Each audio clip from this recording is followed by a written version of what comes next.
హే ఆగు. ఈ వీడియో నీ గురించే. బీయింగ్ అన్లక్కీగా ఉండడం చాలా అంటే చాలా బాధాకరమైన విషయం. కొన్ని ఎగ్జాంపుల్ చెప్తా విను. ఏందంటే ఒక పర్సన్ ఉన్నాడు, సరదాగా వెళ్ళి డ్రైవింగ్ లైసెన్స్ అప్లై చేద్దాం అంటాడు. సర్లే అంటే అక్కడికి వెళ్ళిన తర్వాత ఏమో కష్టపడి ఎట్టగొట్ట లైసెన్స్ అప్లై చేస్తే టెస్ట్ రైడ్ కూడా వెళ్తాడు. అప్లై చేసిన తర్వాత 2+4 అన్నాడు. పెట్టిన తర్వాత టెస్ట్ రైడ్కి వెళ్తే అంత బాగా చేశాడు, టర్నింగ్స్ అన్ని బాగుందా, ఎంత అయిపోయింది.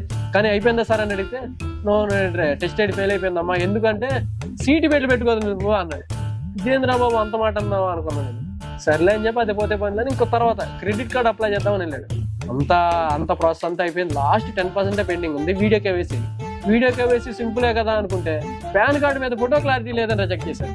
అలా సర్లే ఇదంతా ఉంది, ఇది అయిపోయింది కదా అని పాస్పోర్ట్ అప్లై చేద్దామని, ఇవన్నీ ఇండియాలో వర్కౌట్ అవుతుంది, వేరే కంట్రీ వెళ్ళిపోతాను, పాస్పోర్ట్ అప్లై చేద్దామని. పాస్పోర్ట్ అప్లై చేసినప్పుడు కూడా ముందుకెళ్తుంటే సర్వర్ అప్పుడు దాకా పనిచేసిన సర్వర్ ఉన్నట్టుండి అప్పుడు ఆగిపోయింది. అది ఆడ లక్.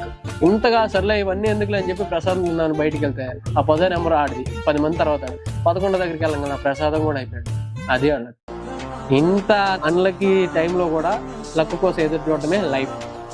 ఈ పర్సన్ ఎవడో కాదు, నేనే. మీ ఫ్రెండ్స్ లో కూడా ఇలాంటి అన్లక్కీ పర్సన్ ఉంటాడు, వాడికి ట్యాగ్